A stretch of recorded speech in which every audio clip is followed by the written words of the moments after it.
Beamy Jet, 38. Been working at the same mid-sized logistics company for about 15 years. Not a programmer rock star, not a Silicon Valley genius. I'm the guy they call when something actually important breaks. My official title is Senior Systems Engineer, which is a fancy way of saying I'm the zookeeper for a creature everyone else is terrified of. We call it the Beast. It's the company's entire central nervous system, built sometime in the late 90s by guys who probably retired a decade ago. It's a monolithic nightmare of proprietary code, patched over subsystems, and documentation that might as well be written in ancient Sumerian. The user interface is a beautiful landscape of monochrome text on a black background.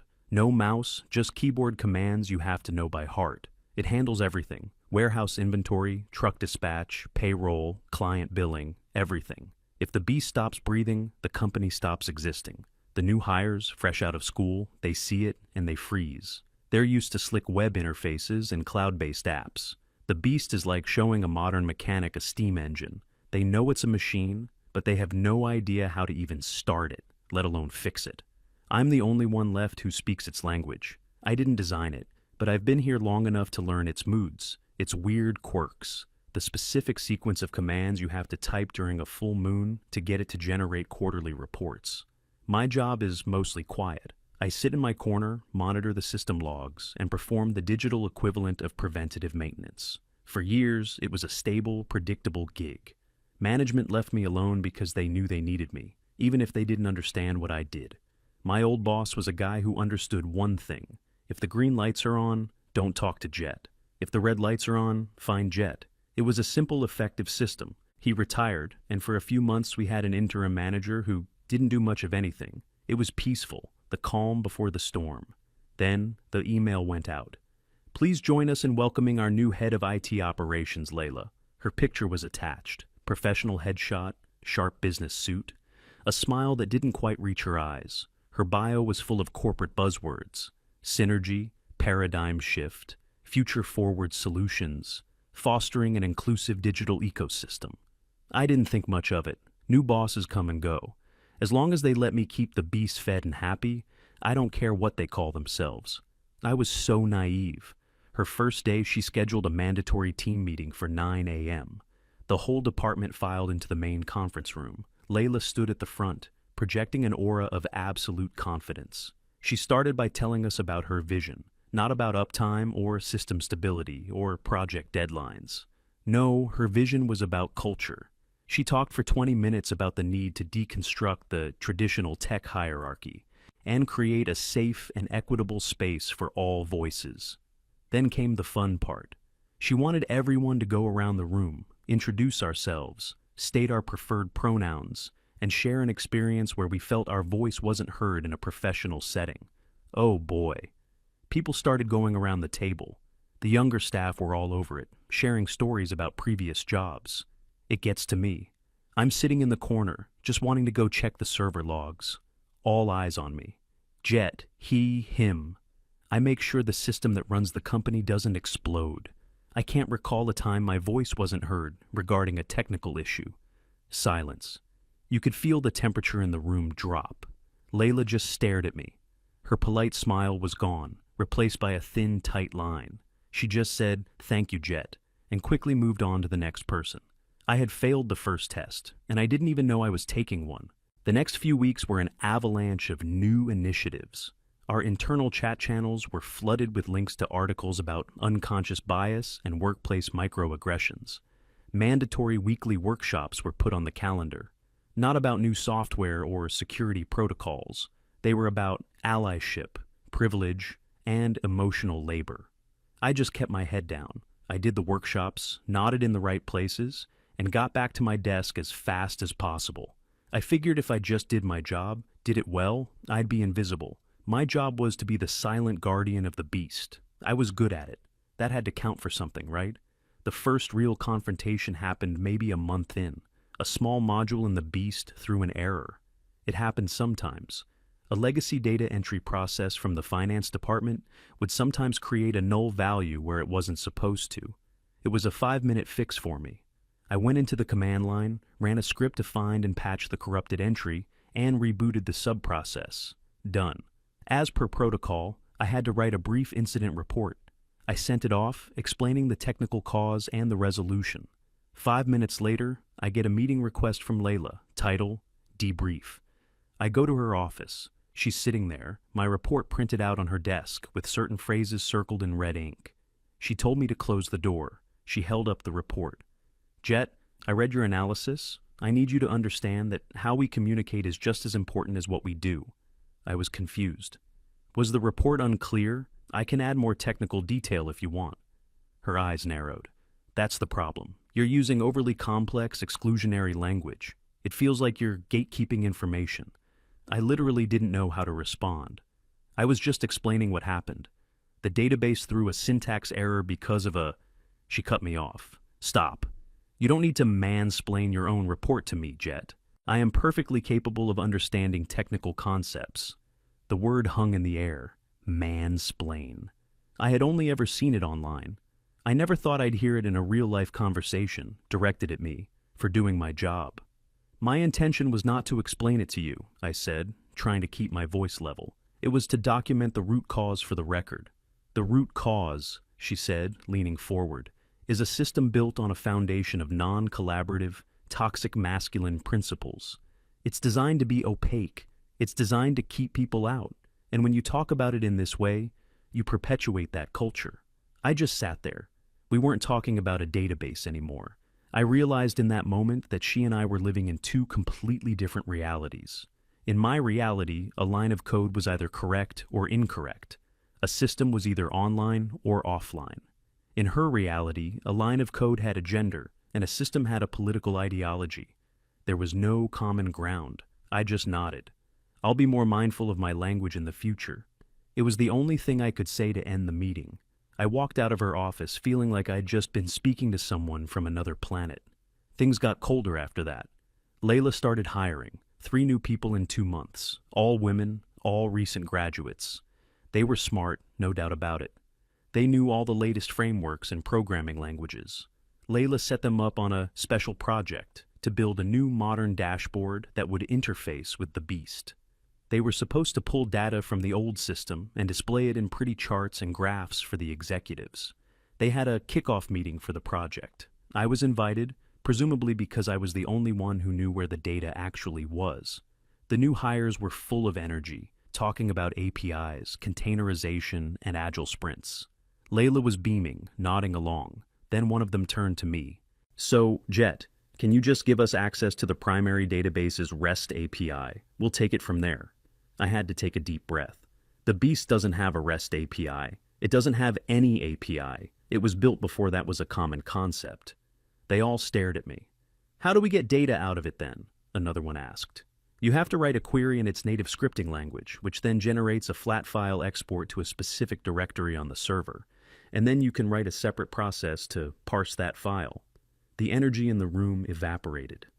You're kidding, right? The first one said. Layla shot me a look that said, you are embarrassing me in front of my new team. I just shrugged. That's how it works. I don't have the source code. I can't change it. I can only show you the process. Over the next few weeks, I spent hours trying to help them. I showed them the scripting language. I gave them my own personal documentation and notes I'd made over the years. But it was like trying to teach someone who only knows how to drive an automatic car, how to operate a manual transmission from 1920. They were frustrated. Everything they tried failed. They couldn't connect their modern tools to this ancient relic. Instead of seeing it as a technical challenge, they started seeing me as the problem. They would have quiet meetings with Layla in her office. The atmosphere in the department shifted. It was now us versus him. Me, the old dinosaur, standing in the way of progress. Layla's interactions with me became exclusively formal and documented. Everything was an email, no more quick chats in the hallway. She started micromanaging my work in the only way she knew how, through process. I now had to fill out a detailed change request form for even the most minor routine maintenance task.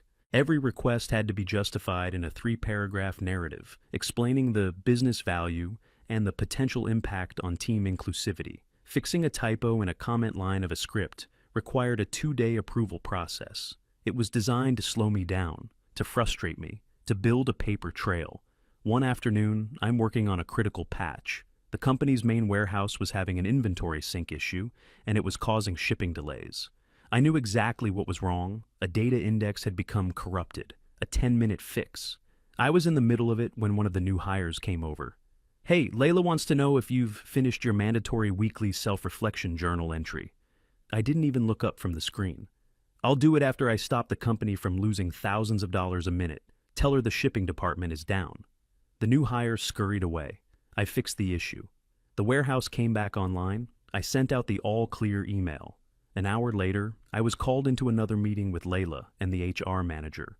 The HR manager was a guy who looked like he was made of beige. He never said much, just took notes. Layla started.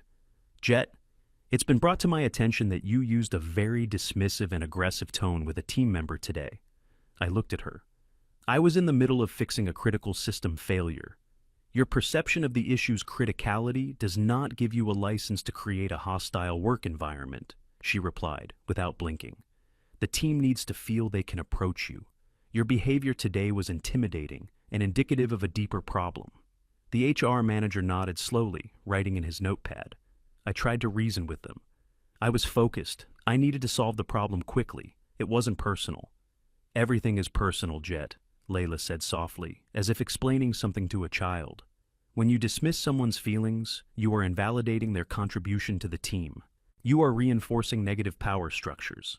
I was losing my mind. They weren't talking about work. They were speaking a different language, a language of feelings and power dynamics and perceived aggressions. I just had to sit there and take it.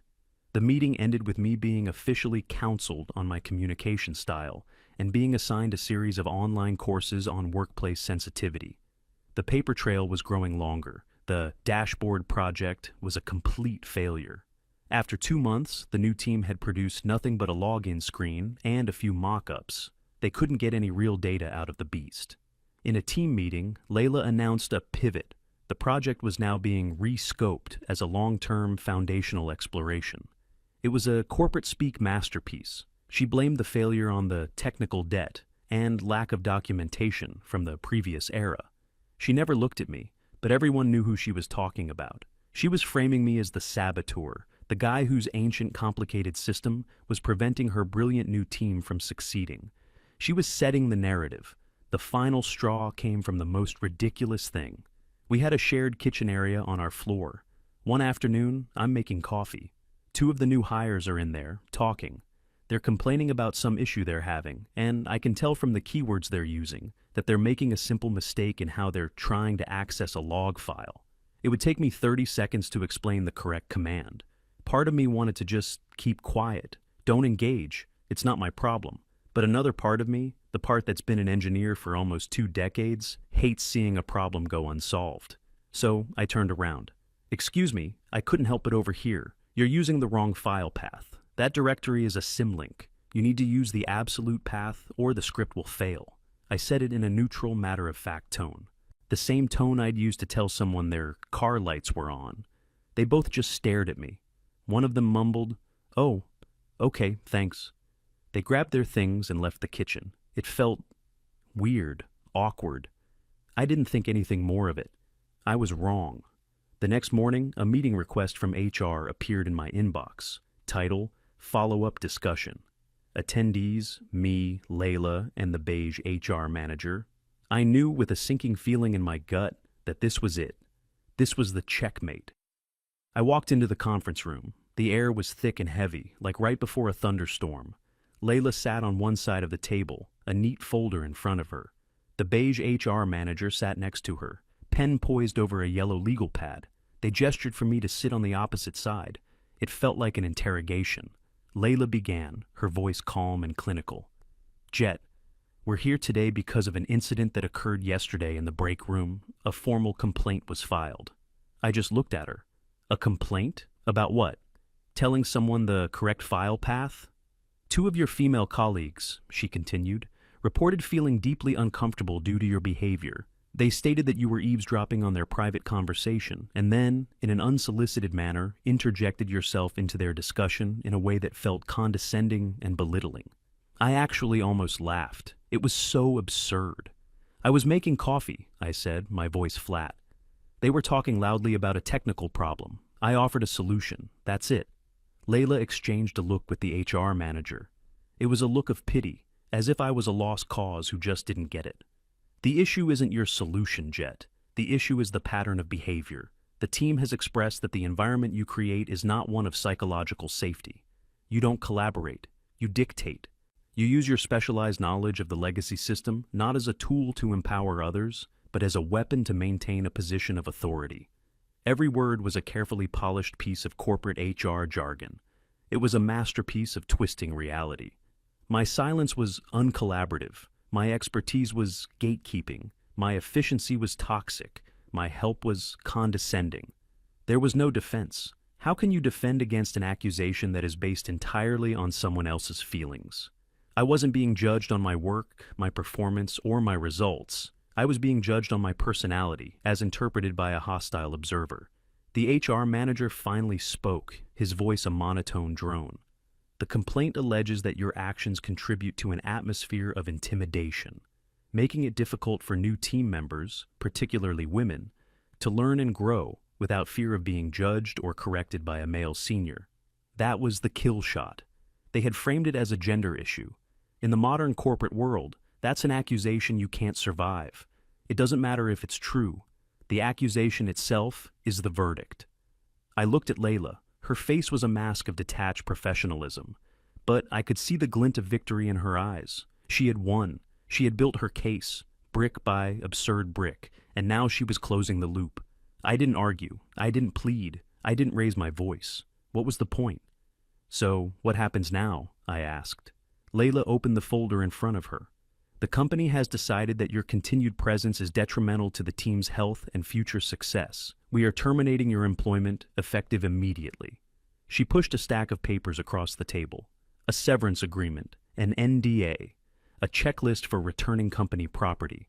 I looked at the papers, then back at her. For a second, I thought about warning her. I thought about saying, Layla, you have no idea what you're doing. The beast is a sleeping dragon. I'm the only one who knows how to keep it asleep. If you do this, you're going to burn this whole place to the ground. But then I looked at her smug, self-satisfied face, and I thought, no, let it burn. She mistook my silence for shock. We understand this is difficult news, Jet, she said, her voice dripping with fake sympathy. HR will provide you with resources to help you in your transition. I picked up the pen. I signed every document without reading them. My signature was clear and steady. I stood up and pushed the papers back to her. Okay, I said. I turned and walked to the door. I didn't look back. They had an escort wait for me while I packed my desk. It didn't take long. A coffee mug, a couple of old tech manuals, a stress ball shaped like a brain. The new hires were all at their desks, staring intently at their screens, pretending not to watch. The silence was deafening. As I walked towards the elevator, my box in my arms, Layla was standing with her new all-star team.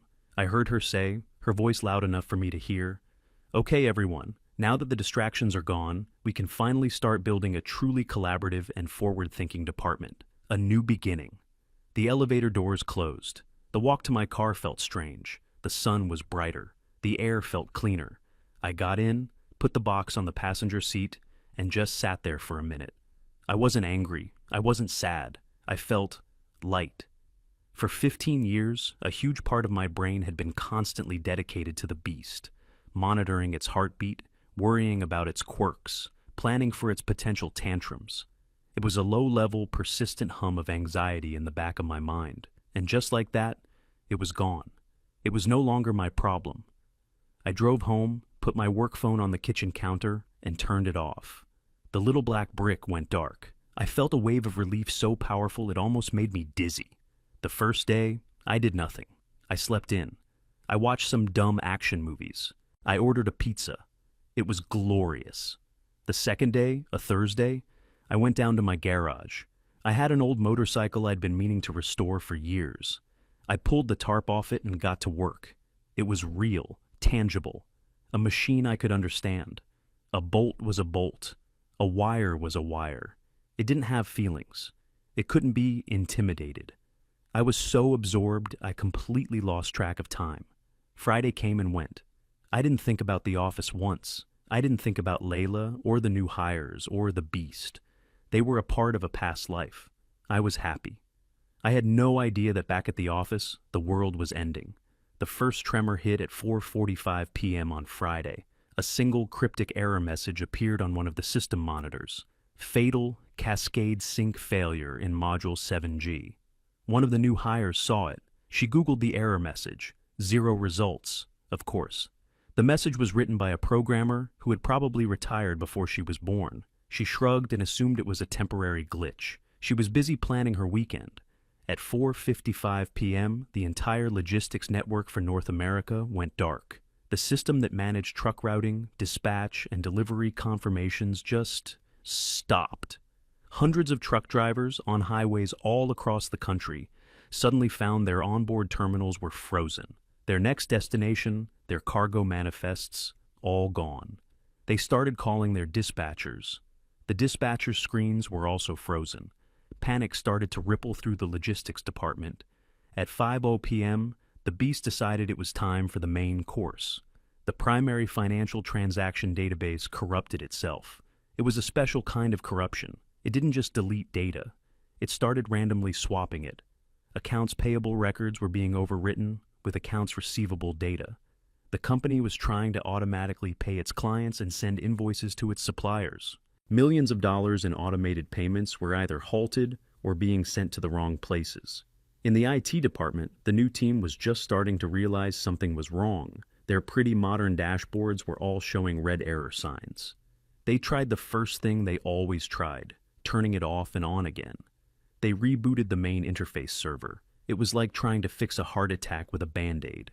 The reboot did nothing, except now they couldn't even access the error logs. Layla was in her office wrapping up for the day when the head of logistics burst in, his face pale.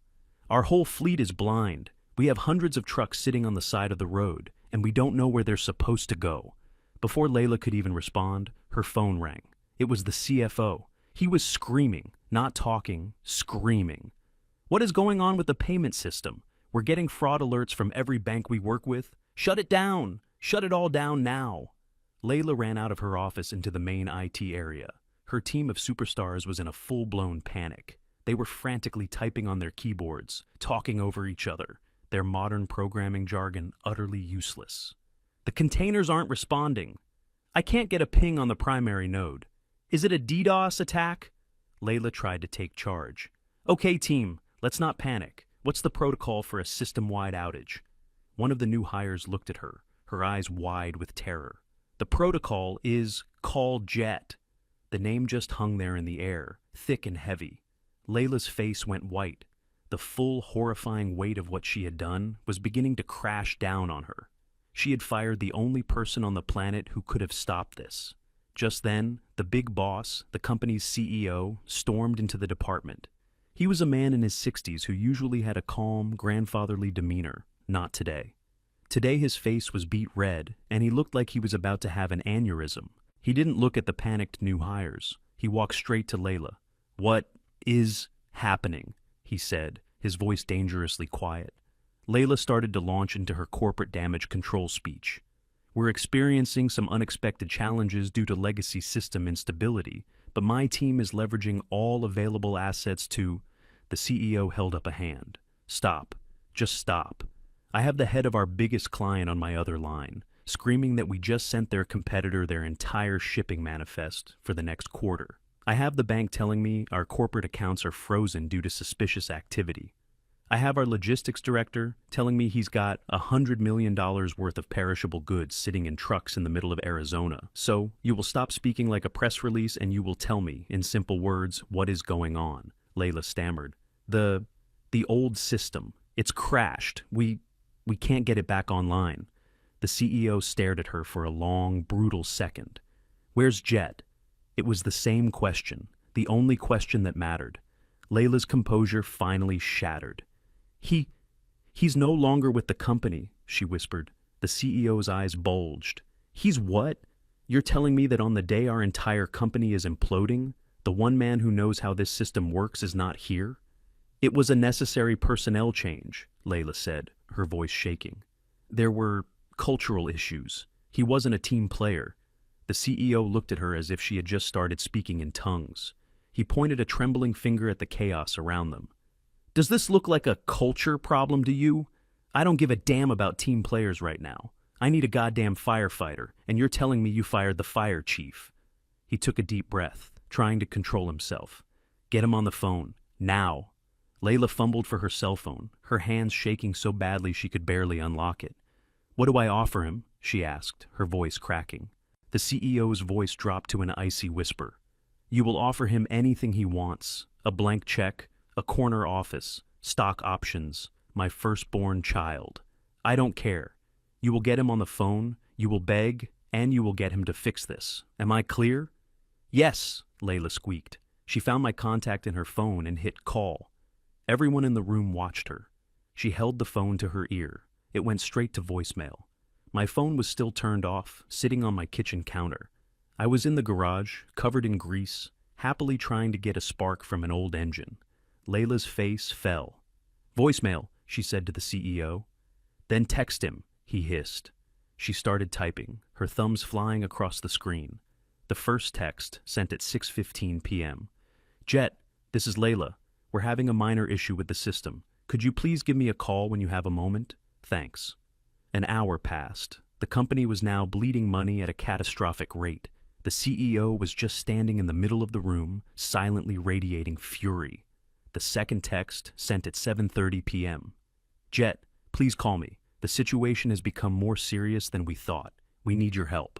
Another hour. More systems were failing. The customer service call center had completely melted down. The third text, sent at 8:45 p.m.